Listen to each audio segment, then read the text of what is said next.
Reliable internet connectivity enables you to run your own business, to do simple things such as connecting with your family and friends.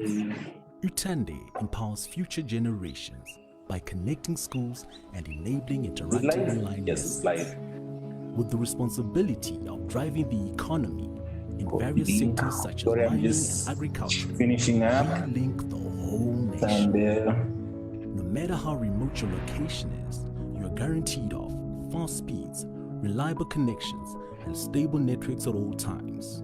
Sign up for this new and improved VSIT solution, which has speeds of up to 25 megabits per second. Utande, more than just broadband. All right.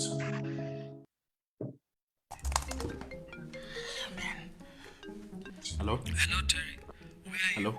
The meeting Yes, sir. started 10 Yes, sir. minutes ago and Yeah, you still I'm actually trying haven't to seen log your in line. right now. Have it first. It's mine. Keep quiet! Terisha, can you please disconnect for a bit? My internet is so slow. I need to download my modules.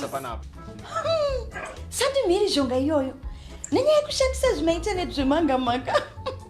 But it doesn't have to be like that.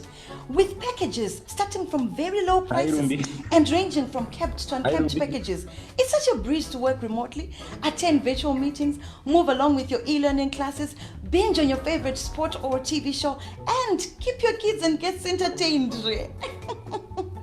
Once our tech team gets on the ground, installation is quick.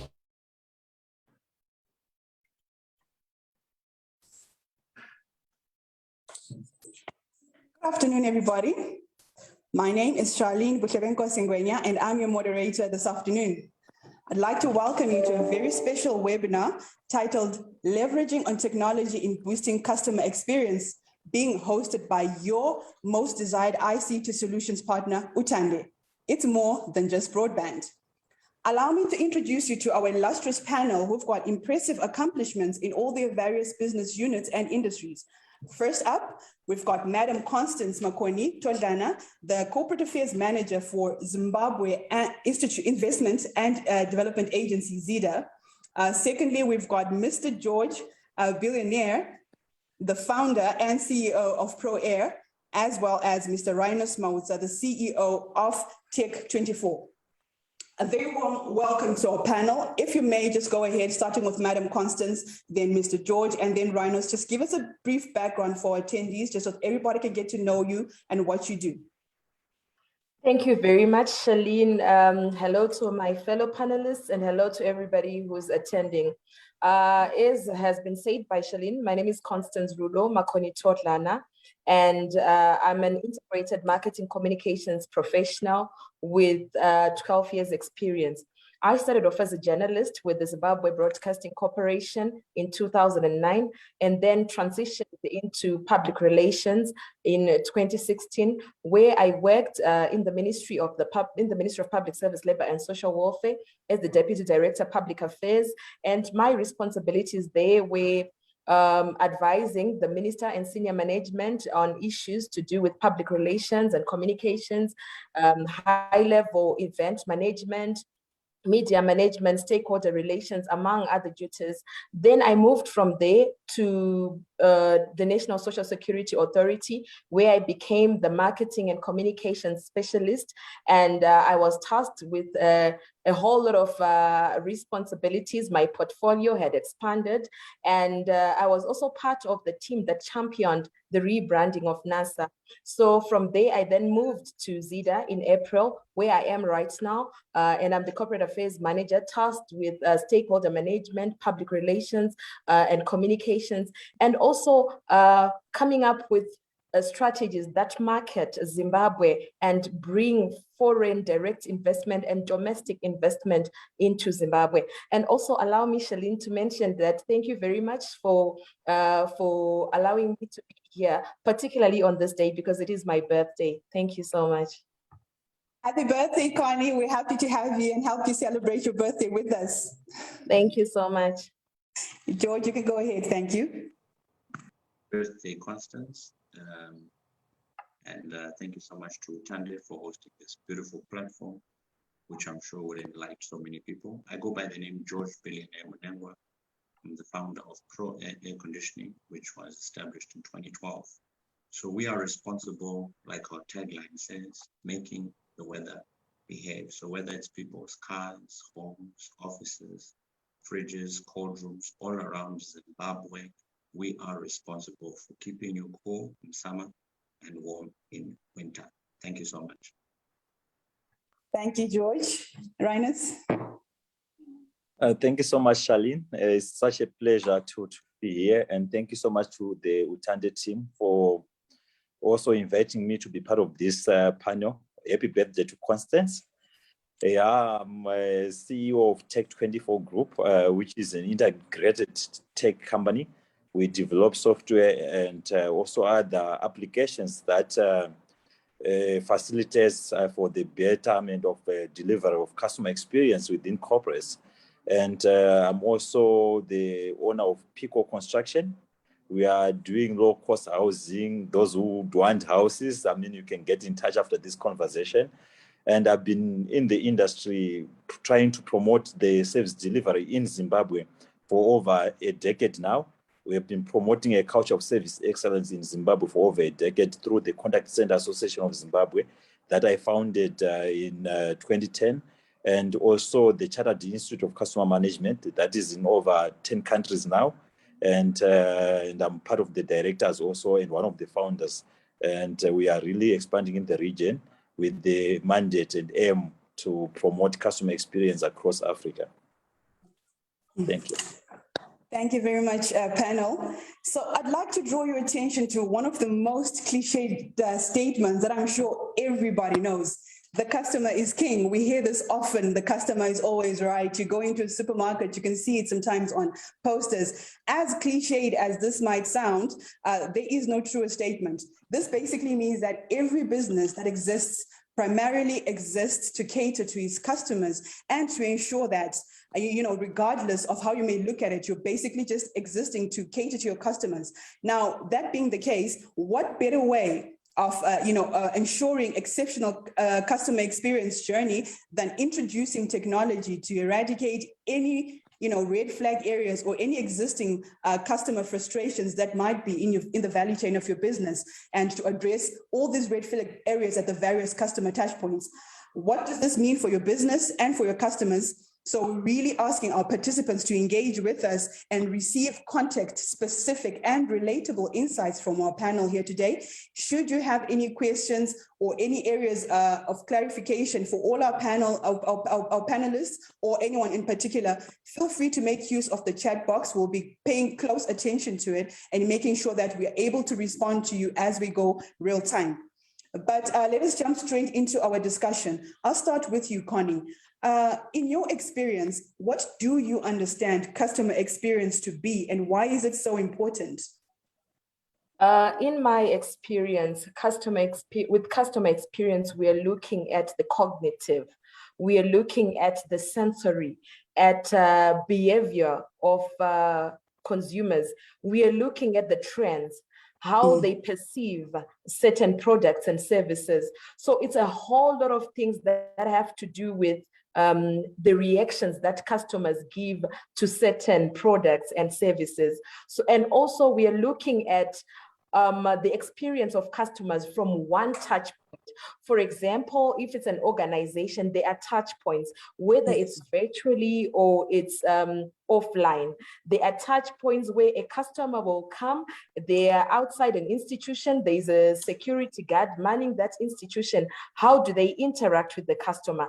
As they walk into the building, let's just talk about brick and mortar before we move to virtual. As they walk in, what do they see? What do they smell? Oh, the colors, everything. So the experience is what we're talking about. And to me, it matters everything about a customer's journey. So as we're talking about customer experience from a corporate point of view, we look at all the touch points where we interact with the customer and refine them so that a customer can have satisfaction. Like you mentioned earlier, that a customer is king. We do not want a situation where a customer will then go out there and start bashing a brand. For example, these days, due to digital media, social media, customers are very much empowered. I'm sure all of us who have seen the name and shame group on Facebook, where brands are bashed, whether things were done correctly or not, that's another story for another day. But the customer has power. So be it virtual, be it offline, every touch point has to be refined so that a customer can have a flawless experience as they acquire a product or access a product. Thank you, Connie. Now, with that understanding, do you think that superior customer service can be a competitive advantage for a business or an organization, and in what way exactly? Absolutely, absolutely. It's a competitive advantage because we are living in a competitive world. Look at Utande. How many organizations are you competing with on the market? So if you do not look at those very, very fine points, such as a customer experience, if you do not go granular on how people are going to access your service, how they're going to experience it, then it means you will lose market share. So let's look at it from a point of view where customer experience is at the center. I've seen some organizations that have appointed chief customer experience officers. This is something that is coming up because it's something that we cannot ignore, anymore. Experience is what we give to the customers, what we offer them. And now bringing in technology. With technology, there are so many softwares that then enhance the cognitive that we mentioned earlier, that then enhance the behavior of customers, that then also help us analyze. So if we integrate that into our systems, then obviously there is competitive advantage. Not just that, but sustainable competitive advantage. Thank you, Connie. I like that. I like the cognitive dimension, because people will always remember how you made them feel. And then, once they've received that customer experience that has an emotive, attachment to them, they're actually able to appreciate a brand even better. Thank you for that, Connie. And moving on to Rhinus, how can we ensure, the awareness and the prioritization of technology-backed customer experience ideas within an organization? No, thank you so much, Charlene. We have seen a number of organizations being forced by what happened recently, the COVID-19. It really forced companies to adopt various technologies to better serve their customers. And I think it came as a blessing as well to many companies. Was most corporates and organizations, they were not willing, or the uptake of technology was a bit slow. But come COVID-19, then they were really forced to adopt to various technologies. But the major challenges that we have seen, maybe in the corporate, especially from the corporate side, even in the other organizations, be it in government and other organizations, when they are adopting technologies, they do it from the form of maybe copying and pasting, to say maybe we have seen happening from similar organizations in South Africa, so we want to adopt this. But for me, I personally think for technology to work and for organization to better benefit from the deployment of various technologies, it has to start with the understanding of the customer. So we have 3-tier approach that really are very key for the adoption of technologies for us to improve customer experience. Because these days, we are no longer talking about only customer experience, but we are talking about customer success. When we are talking about customer success, we are saying the organization is benefiting from the provision of services and products, right? Number one. Number two, we are saying the community will also benefit in the process. Because the organization, when it benefits, it means there's profitability, and the community will benefit. Why? If there's profitability, the community will end up benefiting from better products and improvement of the research and developments, and from donations as well. And we are talking about the customer personally will also benefit from having better and quality products and service offering. That's what we call customer success. But for that to happen through the deployment of technology, it starts with the understanding of customers. So, for example, I'm SME. For me to better serve my customer, I can't just say big companies like maybe who have been there for the past 50 years, they've adopted this technology, so I have to use it as well. The moment you do that, maybe my customer may segment, maybe they don't like to use that technology, or maybe we need to educate them and for them to inform us on the type of technology to adopt to. So understanding your customers and your target market is very, very key. And the other thing from there, I was talking about the 3-tier approach. The other thing is to understand your organization, because many companies will just look at a technology. I'll give you an example of buying a contact center technology. For you to have a call center or a contact center, for example, or a CRM solution, it's not a casting stone. Well, those solutions, they come with different modules. So a solution can have maybe 1,000 modules, but I'll buy that same solution maybe at $10,000. Another company will buy the same solution maybe at $1 million. Why? Because they come with different modules. You select the modules that apply to your company and that are relevant also to your product and service offering. So understanding your organization is very key before you buy any solution, and for you to better deliver and offer the best customer experience, and for us to ultimately have what you call customer success. And the last leg for that is to build a culture of service excellence. How many times, Charlene, have you seen companies who buy a very expensive software? For me, that's my business. I'm in technology, in the tech space. So I've seen companies, for example, a call center technology, companies buying a call center technology worth over 900,000. There are companies like that. But from that $900,000 investment, the modules that they are going to use, maybe they are only worth $90,000. You get it? Why? Because they didn't do a proper research and seek guidance.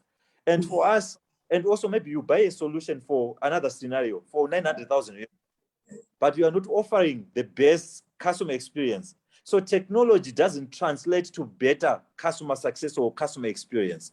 It's just technology anyway. What translates to better customer experience is the people and the culture that you are going to adopt as an organization. That's why I'm saying it's the 3-leg approach. Understanding your customer, understanding your organization. Then the last leg is to build a culture of service excellence. So if you might have the best technology, but if your people that don't have a culture of service excellence, then we are not doing anything. We need to promote and anchor and have that culture of service excellence, so that if you have the right technology, the moment you walk into the building for a brick and mortar service center, the security guard, the way that security guard will talk to me, right? It's really, it has that wow aspect. You get the point? The moment I go and see the teller and meet the teller, it has also that wow aspect. These days we have digital platforms like queue management system, that the self-service kiosk in the banking halls, that also should have some certain level of excellence. So these are some of my submission. I'll just end here so that at least I am on the other aspects. Oh, thank you. Very, very profound submission there. I like that 3-tiered approach. And you brought a very interesting dimension that we are experiencing real time right now. With the COVID-19 pandemic, organizations have literally been forced to digitize and work remotely. Some have been able to be agile enough to just get on the go and adapt, but some organizations have actually struggled. Now, George, as we are literally within the 4th industrial revolution and fast nearing the digital tipping point, as it were, it is understandable that digital transformation in businesses and in organizations is a topical point at the moment. Most organizations are focusing on that. But my question to you now is, what happens to our non-digital customers? How do we cater to them? Are they going to be neglected, or is their customer experience not going to be prioritized as we are doing for the digital customers? Yeah, thank you so much. And, I love the question you asked, Connie. Rhinos also complimented something that I'm also going to say. I think the most important thing when it comes to, you went on the term that customer is king. I'm for a different saying. I believe that the number one most important priority are your employees, because your employees are the ones that take care of your customers. So unhappy employees will not treat and give your customers the experience they're supposed to get. So I know it's a cliche saying that's been said over the years, but in order to get the great customer experience, Rhino spoke about the security guard, Constance highlighted so many facts. So it's so important to have a very well-cultured organization that is able to understand what we are able to serve the customers. Now, regarding customers which are not online and which don't have, access to digital platforms, what happens with their experience, for us, we're into air conditioning. We have a backup service. We make sure that, we visit our clients regularly. When they come to the office, they get that amazing experience. And, a happy customer will automatically sneeze on other people. So it's so important. I know the digital era is there, but the best form of marketing that exists in today's age is none other than the old school word of mouth. Constance was talking about naming and shaming, but the best way, if Rhinos tells you that go to Utande, go to Pro Air, go to Zeta, because of the person that he is, people will listen to him. So word of mouth is good. In this day and age, corporates can think, posting every day and making a whole lot of noise is what will convert to customer success. But you need to have the basic values of being able to take care of your customers at a primary level, which is calling them, checking up on them. For those who are not online, you just have to find a way to, do surprise visits to make sure that, their units are working, or just that they're generally happy. So the digital era is here, yes, but there is a percentage of people who are not there, but they still do have a phone. They still do receive TXTs. They still receive, there's so many ways. But my point is, let's go back to the traditional way. That's how we can improve our customer experience and actually increase our sales success as organizations. Thank you. Very, very, very correct. I'm with you there. And a happy employee is more likely to give in a superior customer service than one who maybe is emanating from an unclear organizational culture, or who is just not really an engaged employee, or is not either emotionally or rationally committed to the work that they're doing. And Rhinos, you mentioned earlier that some organizations might have the tendency to thinking maybe there's a one size fits all to certain maybe modules and how they want to roll out their business. But I'm trying to now zone in a bit closer to our Zimbabwean context, more specifically. Since you're also the founder of the Contact Center Association of Zimbabwe, looking at our local environment, which digital communication tools do you think are best suited for Zimbabwe? Well, that's a bit complex.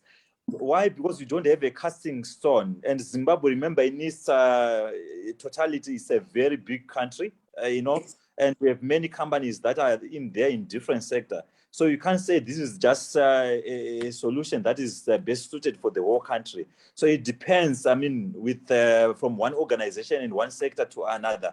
But what I would just want to say, maybe that can answer that. We remember we are living in the digital age.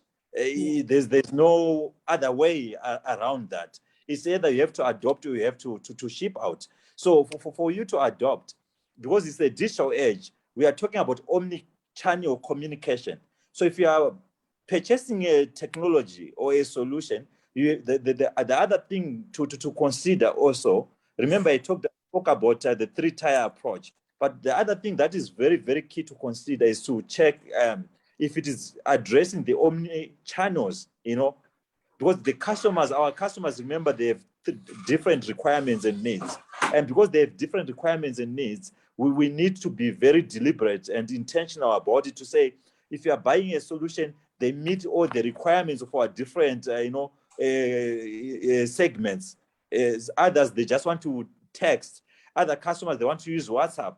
Other customers, they want to use voice calls. So you need now to have a solution that can integrate all the applications available or various technology and integrate and have a single view operations. That's why the CRM solutions are becoming handy for different organizations, irrespective of the sector. Just imagine, Charlene, how good it would be. You are going to the bank. Today you have called a banking hall, right? I've called the contact center or a call center for a bank, or I've called Utande today. After I call Utande, and you guys will say, you know what, Mr. Onsa, we are working on the issue. Then I realized that, I'm in the neighborhood. Maybe I'm in Borodale, where you have a branch, for example. Then I will just say, no, let me just dash into the branch. The moment I get into that branch, right, and I talk to your maybe your rep or your customer service officer, she should be in a position the moment I will give her my number to see that Rhino's called earlier on. He was assisted by John at this time, and the complaint was about A, B, C, D. This is what we call a single view of the customer, the 360-degree view of the customer. If you don't have that, how many times have you gone to the banking hall? Today they'll ask for this form. You lost your card today. Tomorrow they'll say, can you bring the same form again? You get the point. So because of that now, it becomes a bit complex because you keep on bombarding customers and you're asking for the same information. I expect you guys to adopt technology and integrate everything. Even if you're in manufacturing, we expect some certain level of integration of various technologies so that at least I won't be referred from one office to the next office. So that's what I can say about that. And what I've realized also, there are some pain areas also in terms of, I mean, I've spoken about culture, in terms of budget as well. Maybe to benefit, you know, even if you're an SME, you don't have a big budget. Because the misconception is that if you are to purchase a technology, you should have a big budget. You get the point. But that's not the point. You can actually use a small budget, but you buy a technology that best address the needs and the requirements of your customers. So it's not about the size of the budget, but it's all about meeting and addressing the needs of your customers. There are open source solutions that are there, various technologies online that are for free. But what you just have to do is to check on the technologies that address to your requirements and integrate with your available systems, then it becomes better. And we are talking about collaboration in these days. That's another point that I just want to raise. You know, what's the point? For example, I'm in SME and I'm told that to buy this solution is maybe 10,000 US dollars and it's for 1,000 users. But for my company, there's no way I will have 1,000 users, right? Because my company maybe have 10 employees, which are 10 users. So why can't I look for other three companies to say, can you purchase this solution together? We will pay 3,000 to make 10,000. So it becomes cheaper instead of going it alone. That's what's important about technologies. Even in the banking sectors, these banks, they buy the core banking solutions, but when they are buying those solutions, they pay maybe over 10 million every year. I don't know the amount, but it runs in millions every year. But those solutions, why can't they, or maybe those solutions that they purchase for other integration within the banking sector, for those solutions, if they're to collaborate as all the banks, it will become cheaper for them. Even in telecoms, the base station, you see various telecoms companies putting 3 base stations in the same mountain. So instead of collaborating, use one base station, it becomes cheaper for all of them, and they will have many base stations. And because they have many base stations, the experience that their users will get, the user experience will improve. And because the user experience have improved, we are not competing, we are collaborating. It means the customer experience for the entire country will improve, because that's the whole objective. There's no point of stand alone, having the best customer experience, but having another telecom company with the worst customer experience. Because when the tourists come in Zimbabwe, they'll just put you guys in the same blanket to say, you know what, the user experience with these network providers in Zimbabwe is I mean, you know, is in a worst, you know, in a sorry state. So it affects who is in the same sector. So to answer your question, I think these are some of my submissions. I feel like I'm in a business masterclass, Rhinos, and I think for my key takeaways from there is an omni-channel contact solution that really gives a 360-degree view of the customer's interactions as well as their needs, as well as collaborations, and as far as offering superior customer service is concerned. And while I still have you there, Rhinos, we've got a question from Marsha. If you could please just go through the 3 levels that you mentioned. I think our attendees are very happy about those. If you just go through them again so that they can recap as well. Okay, I spoke about understanding your customers, because you can't introduce a strategy, number 1. You can't introduce a technology without understanding your customers. So there are various tools that you can use to understand your customers. Then after that, you have to understand your organization. What's the purpose of understanding your customers? But when your average employee don't even know the vision of the company, don't even know your mission and your values, and also what you stand for, what you are trying to achieve in that respective year, that don't even know even the technologies that you are introducing. How many times in the companies, when a technology was introduced, then an employee will hear it maybe from the advert, a TV advert or a newspaper advert, or from the customer themselves. A customer will call your contact center and say, you guys, you are selling, there's a promotion about ABCD, for example, right? But the internal staff members, they don't even know about that. So understanding your organization is very key. Then the last aspect we are saying is pointless to have good technologies, whilst, I mean, the culture is not good. So your culture, it has to be as aligned as your technologies as well. So it's very important for us to align all these aspects, the three aspects, for you to be able to serve your customers and to have what we call customer success. Thank you. Thank you very much for that. George, Pro-A undoubtedly has a very diverse customer segmentation, but with the digitization of business today, how best can a company maximize, social media in order to boost customer experience? That any organization which is not on social media and is not using the social media tools to inform, I believe the most important thing about marketing and, giving experience are three things. A company needs to be seen, to be heard, and to be remembered. So it's so important that any organization focuses on those three things. Once you're seen, you're heard, and you're remembered, you'll convert those people to become your customers. So I believe one thing about Pro-A, what we've done, we've really made use of every single social media platform to constantly advise people, inform, remind, and we are constantly coming up with new ways of, conscientizing people about that we are there. It is summer, it is winter, our air cons provide both heating and cooling.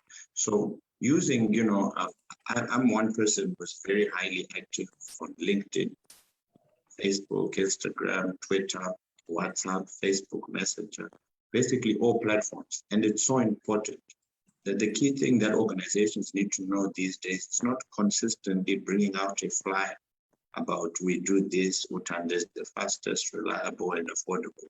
You need to make it more creative because the customers are now very diverse. So if you see, if your message is just the same over and over again, people will not follow you, people will not be interested in you, which is why you see so many corporates nowadays are coming up with skits with, you end up knowing what the skit or, the ad is about right at the end. And if you look at international standards, you'll see big corporates, it's not necessarily getting the message out there about what they want you to know, but it's right at the end. But the humor or how funny it is will then make people remember it. So any organization, doesn't matter what sector or industry they're in, you need to be very creative for people to follow you so that people can see you, hear you, and remember you. And I think we've done that with so many different platforms. We've used audios, we've done so many things, which has made people constantly remember the Make the Weather Behave. Whenever they need our products and services, we are at the top of mind awareness. So it's so important, any organization out there. You can have a marketing manager, but you need somebody who can come in and come up with creative ways of pushing and enabling your brand to grow. Because some people may be great with the general marketing, but this day and age now, with TikTok, with Reels, with so much, those things get a lot of viewership and your traditional way of marketing may not. So it's so important for any organization to fully utilize social media to get their products and services known by people. I agree with you there, George. Creativity is key. It's a winning strategy to be seen, to be heard, and to be remembered. I agree with it. And Connie, do you think customer platform management should be done in-house or outsourced? I think it depends on the level of capacity. That solely depends on the level of capacity because there are companies that have in-house technology experts who can perform such a function. So there is no need for those companies to then outsource. But then there are other businesses that do not have such a services. That's where the rhinos and other service providers of this world then come in. So I think it's an issue that goes back to what Rhinos mentioned earlier. You do an analysis and check what you need. What are your needs? What suits what you want to achieve?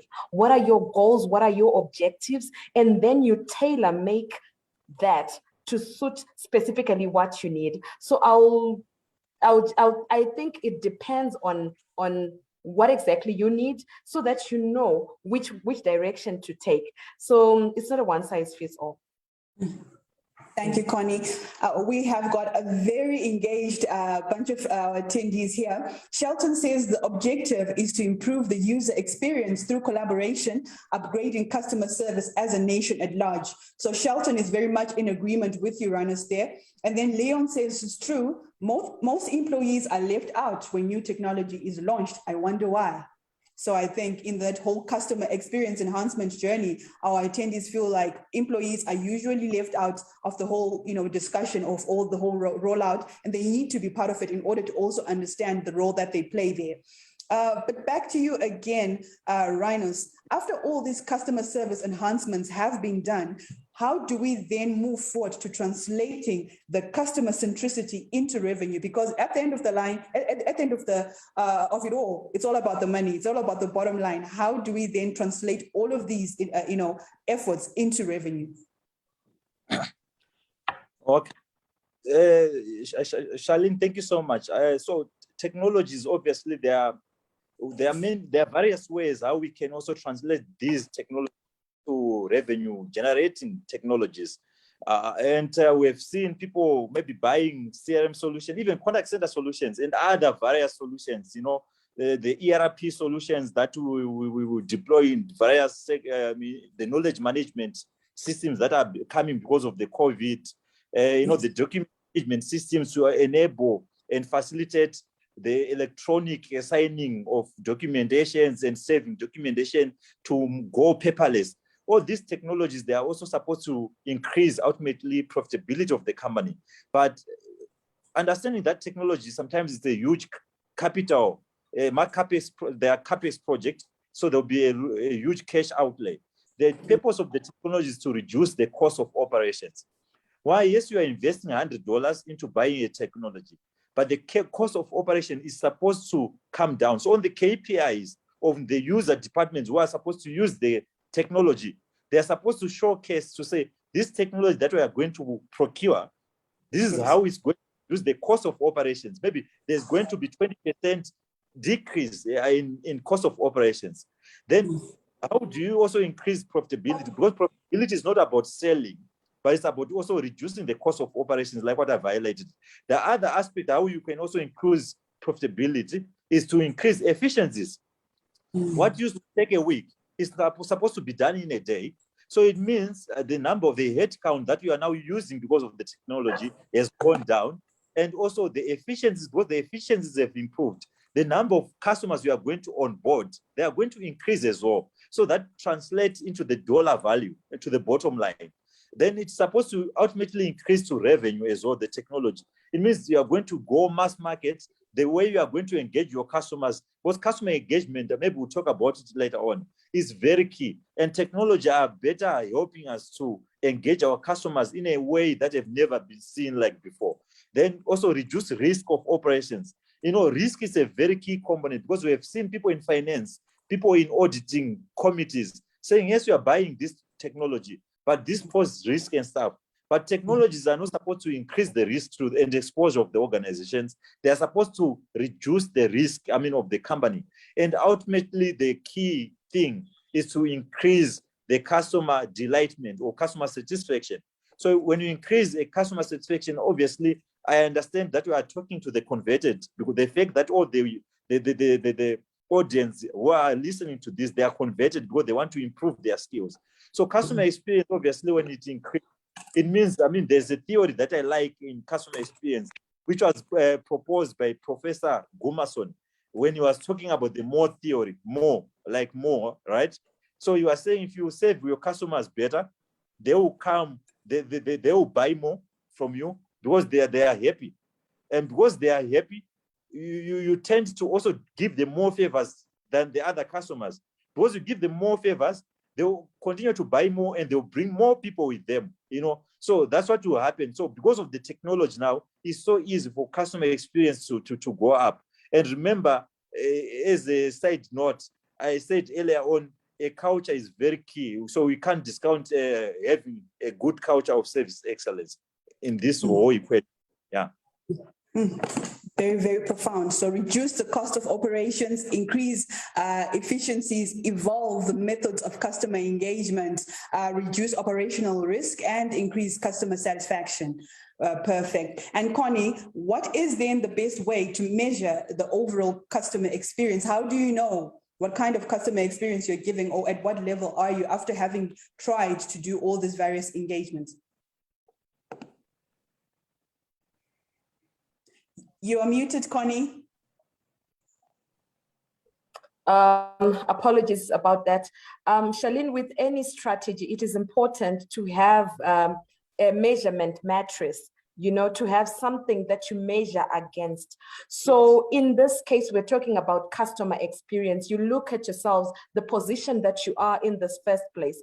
Let's say if we're looking at an organization like the one that I work for, like Zida, we want our investors to have the best experience when they come into Zimbabwe, when they get to the airport. What kind of reception do they get there? So we look at the current situation, right? And then we say, how do we want to enhance that experience? So this is just an example that I'm giving. And then when we then measure, we'll look back and we'll say, how are we faring? How are we getting by? And how have we improved? So in terms of measuring customer experience, we are looking at the promoter score. We are looking at scores, certain scores. On our matrices, we can come up with scores, right? And then tick the boxes. We were at this point, and now we're at that point. How are we doing? We need to have an audit to check how are our customers perceiving our brand? How are they perceiving the experience? We need to analyze the journey. We need to have an analytics of the journey. For example, I mentioned the touch points earlier on. When a customer gets to our financial institution, outside, what is the experience? Inside, what is the experience? So we go through all the touch points and then we start analyzing them. So we need to have a measurement. Any activity that is not measured does not make any sense, because how will we know if we are going to improve or if we're not improving?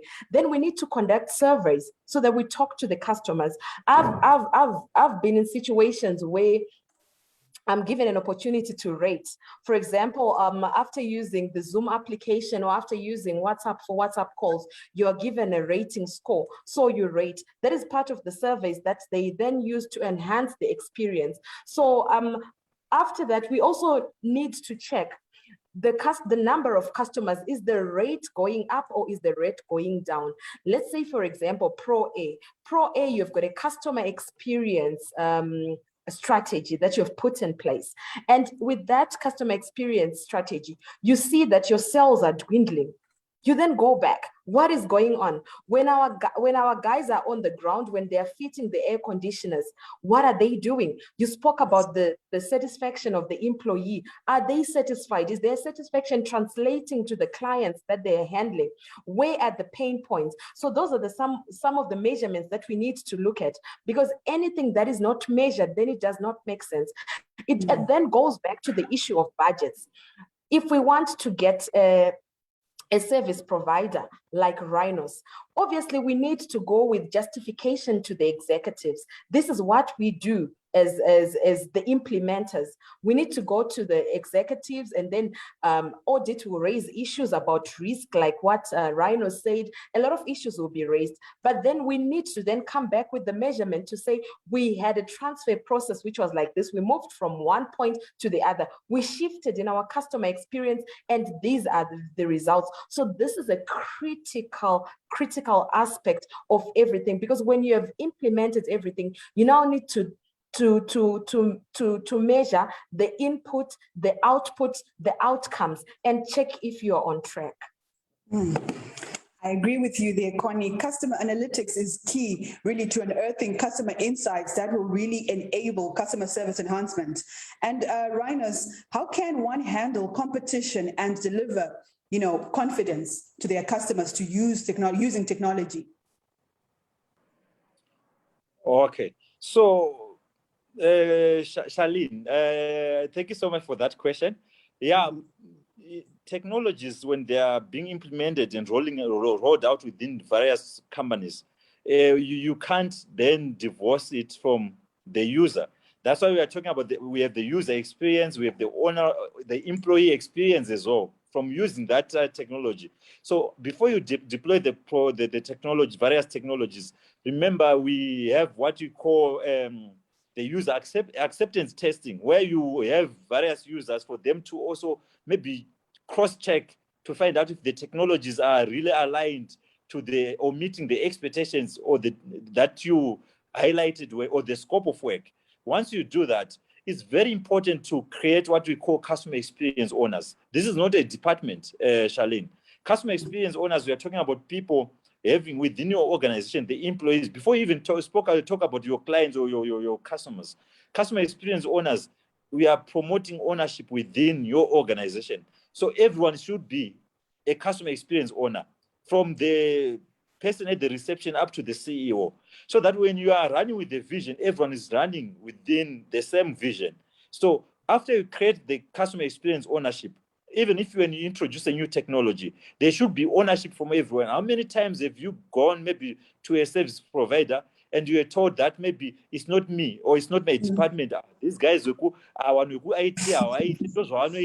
the point. But as a customer, I don't care, because when I'm seeing you, I'm seeing the company, I'm seeing Utande. I don't care whether they're coming from HR or from finance. So when I'm seeing you, I'm seeing the customer. So if I see you with a branded car for Utande, I will ask you some questions and should be in a position to assist me as a customer. So if you launch a new technology, I should be able to assist to say, okay, for example, if you launch a new contact center, if I'm to ask you to say, what's your calling number?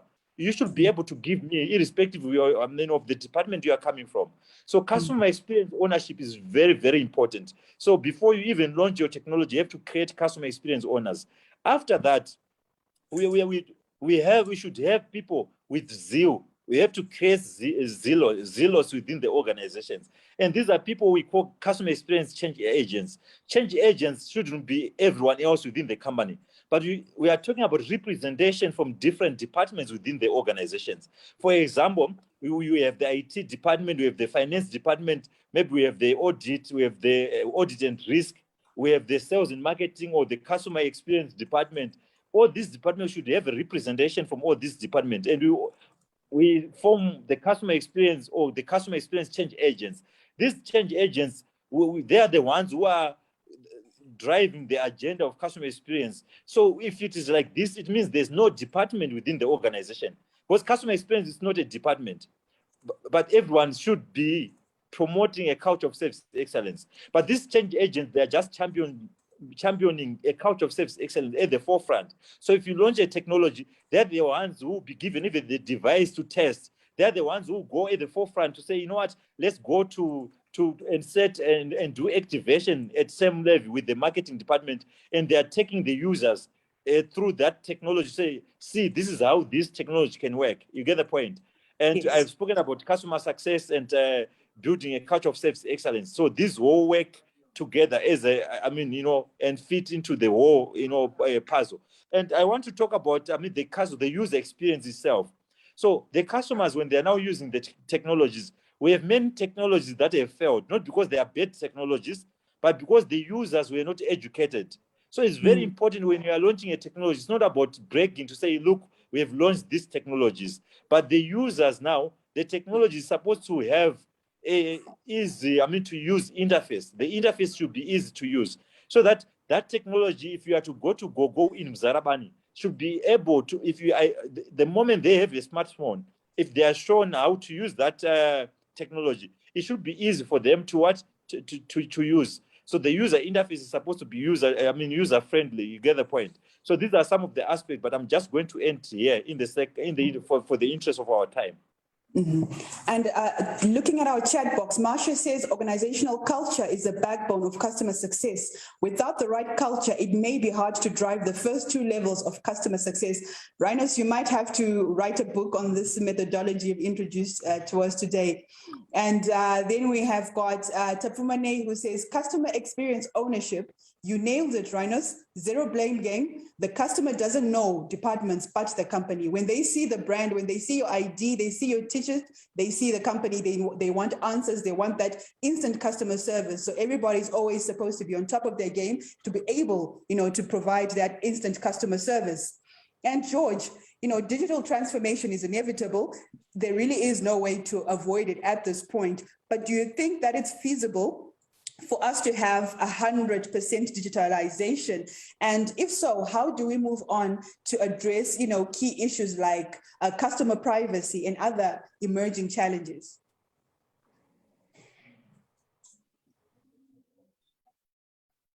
Unfortunately, we cannot run away from digitalization, because that is something that no matter how old or young you are, it's something that we definitely have to adapt to. So yes. There are people who tell you, I don't like social media platforms. I don't like this, but whether you like it or not, and I always say this to people that, robots are coming. A lot of people are happy with their jobs. A lot of them are going to be taken by, such as what Rhinos does, the call center. You'll find there's a lot that can be done instead of you going to the bank or going wherever. It's just a phone call. So it's going to eliminate a lot of people. So I believe, digitalization is so important, and we need to embrace it. We need to become very familiar with, the tools that are there, especially nowadays, to be able to use them, irregardless of your age, because that's what's coming in the next year or two. You were all going to be surprised. Back then we used to like, phones with buttons. Now we've changed this. Now we don't meet, and we can have these meetings, conferences, seminars, church services through these platforms.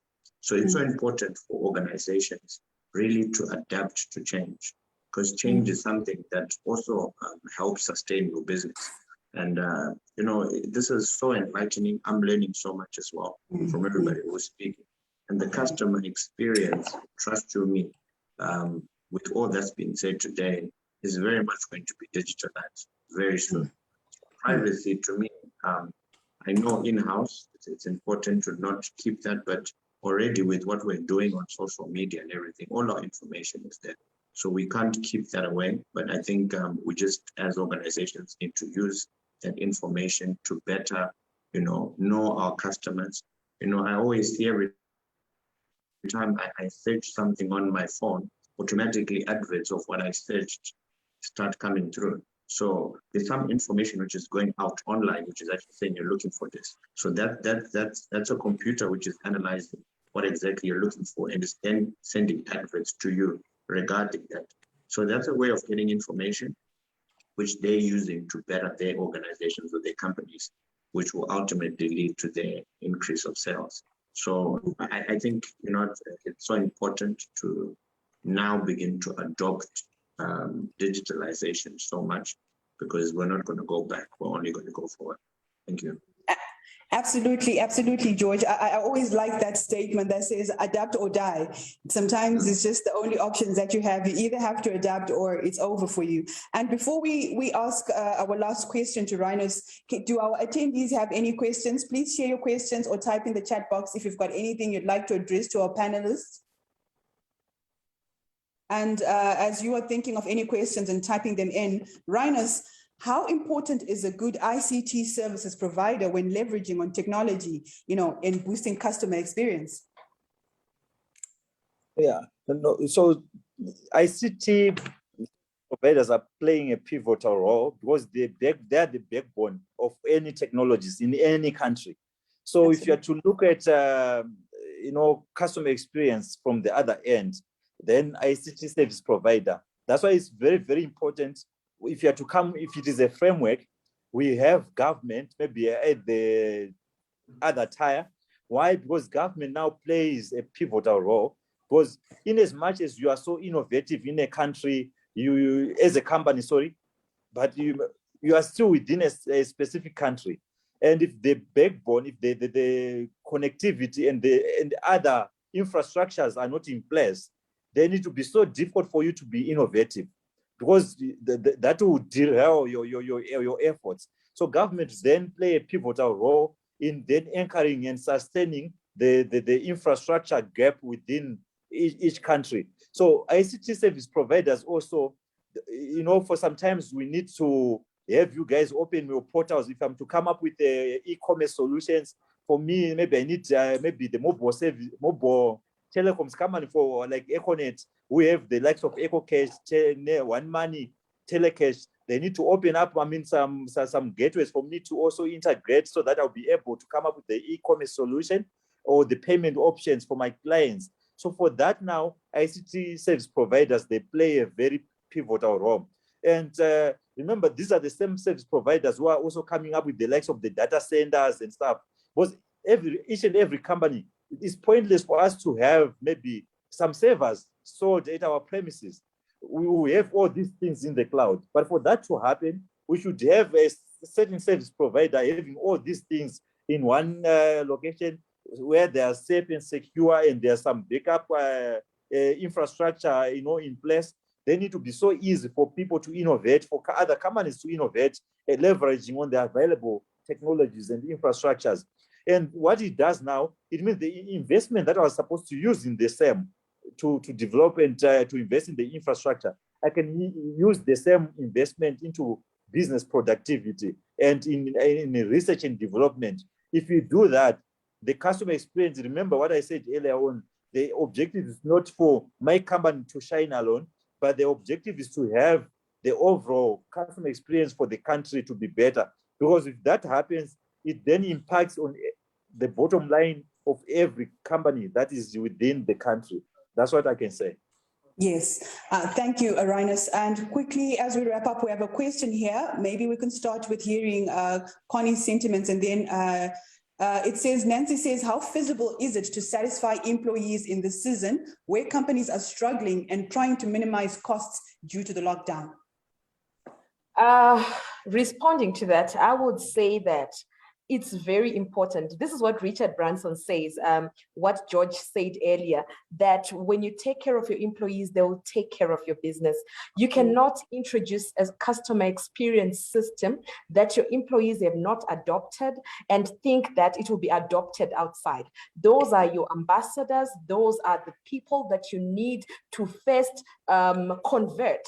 They need to believe in their brand. They need to believe in any new thing that any organization is integrating into the system. So I would say that companies need to continuously adapt. They need to continuously adjust. We are at a time when we're faced with the pandemic. It's a worldwide thing, but banks are posting profits. We've got construction companies that are posting profits. We've got companies who were closing at 3 p.m., we were facing the very same challenges that other companies that are failing to adapt are facing, but they managed to change and adjust, and now they are profitable companies. So it's all about going back to your strategies, going back in-house, and then start to refine the processes, start to fine-tune where you can. It's very, very feasible to come up with a system where you can satisfy your employees. Look at the number of employees that are within your organization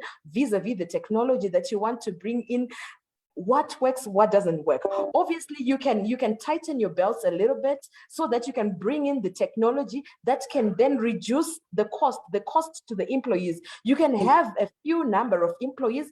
George said robots are coming. So obviously this business of being employed is going to come is going to become a headache for some people. So what I'm saying is that at some point, any organization that feels it is reeling from the effects of COVID-19, they need to go back to the drawing board and adjust, because it looks like COVID-19 is here to stay. You know, we just get to a season where it's hotter, it's warmer, the numbers go down, but then when it starts getting cold, the temperatures change, and then the statistics go up. So it means if they do not adjust, they are continuously going to suffer, and in the end, they will shut down. So companies need to take care of their employees, whether there's a pandemic or not, so that their business can be sustainable. That's my submission.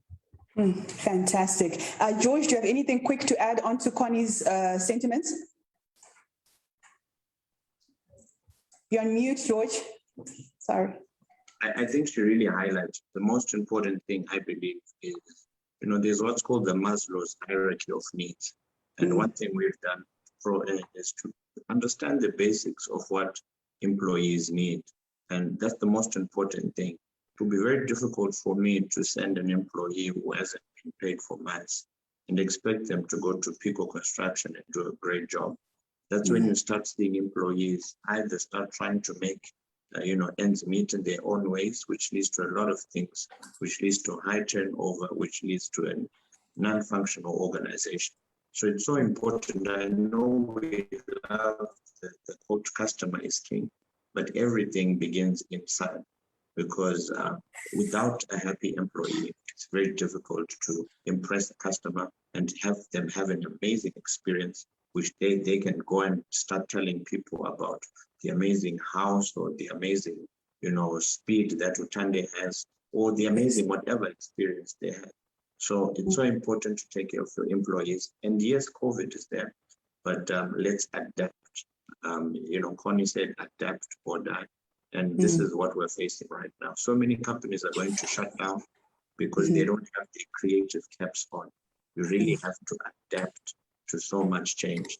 I can guarantee a lot of people lost their jobs, but we've seen that, some organizations have even become more efficient with less people, which, is something that we also need to look at in order to, increase our customer experience. It's not about the number of people, but it's about making sure that our customers' needs are met and we can ultimately make the organization grow.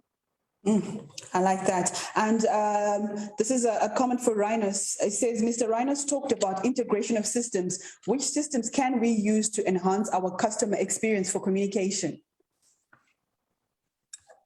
Okay, Charlene. I think earlier on I spoke about this to say there's no casting stone, to say this is a particular system, but from the systems that you already have in existence within your organizations, is very important to ensure that you are addressing the omni-channel side of things, and so that at least the different customers can engage with you with using the preferred engagement channel that they want to use. So we have a number of technologies that can be used. We have, from the side of customer support, we have CRM solutions that can be used to integrate various applications. When you have different, remember, the companies will be having an application maybe to check balances, it's standalone. So it becomes a bit of a challenge for a user or a user employee who is servicing customers, because we have to open different portals within one, one maybe interface, right? So you have different channels, portals that you are opening. But if you are to integrate now, it's so easy for you to quickly service your customers. Then we also have, contact center solutions. They are very important also to better service customers. Customers in the comfort of their homes, they can use WhatsApp. They can use, that's why you're saying contact center, not call center.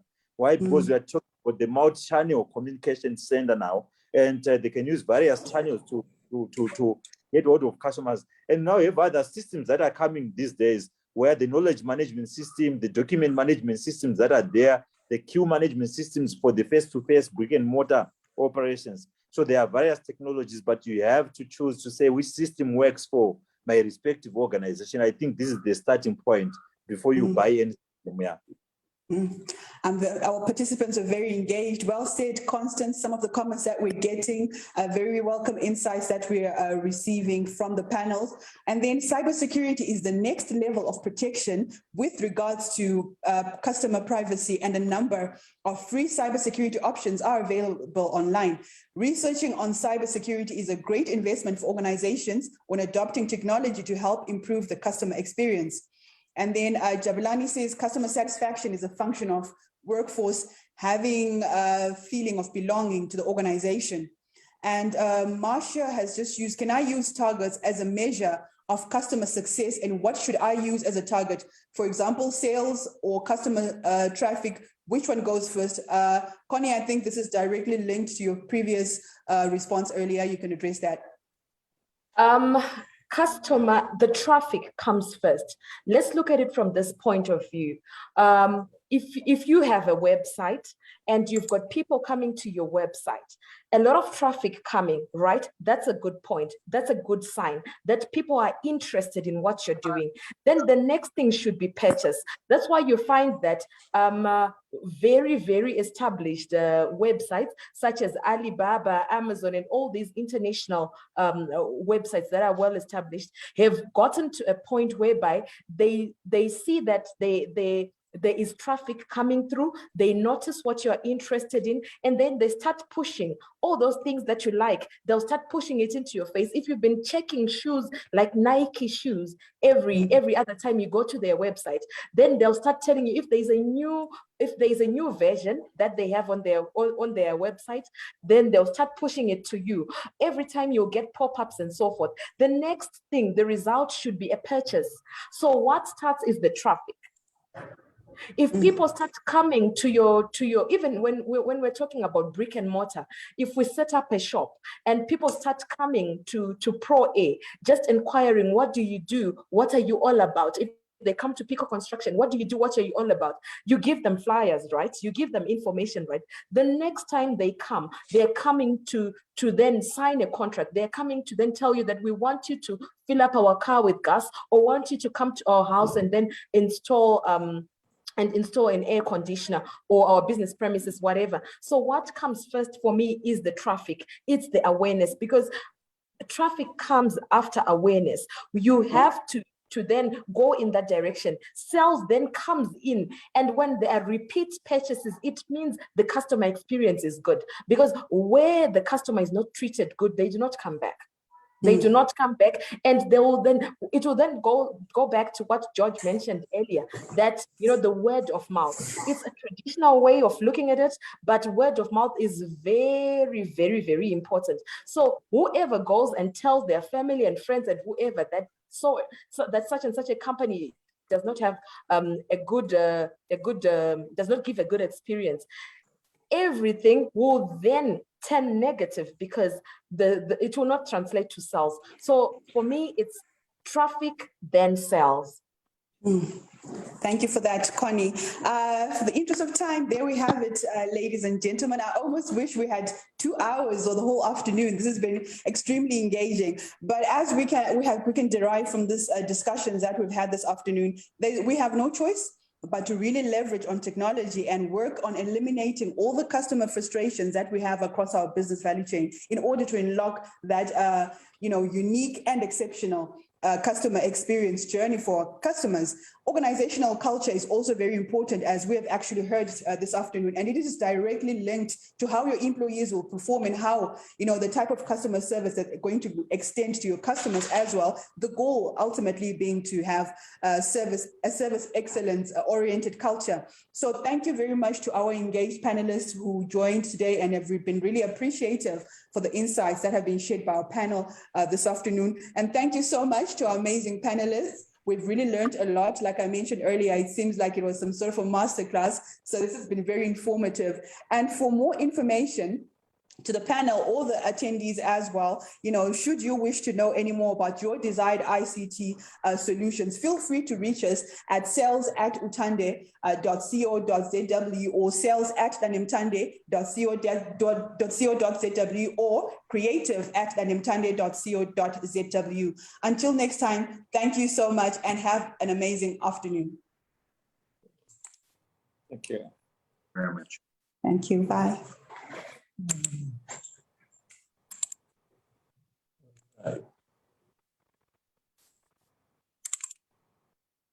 Oh, God.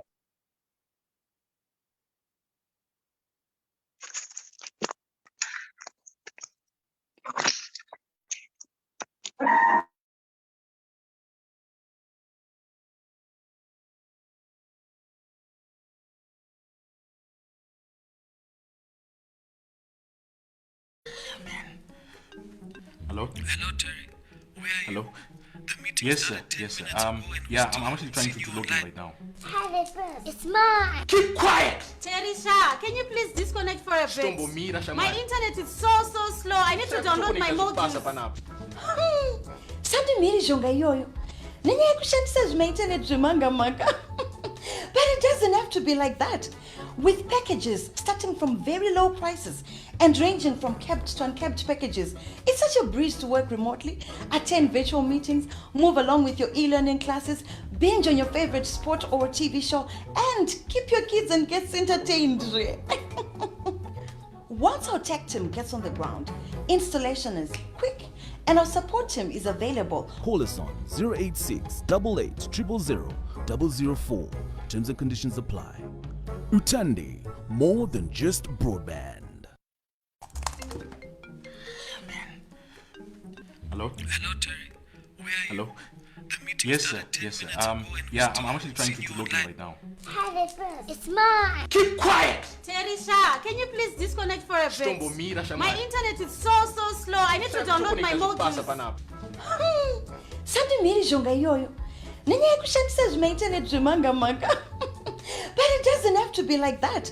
With packages starting from very low prices and ranging from capped to uncapped packages, it's such a breeze to work remotely, attend virtual meetings, move along with your e-learning classes, binge on your favorite sport or TV show, and keep your kids and guests entertained.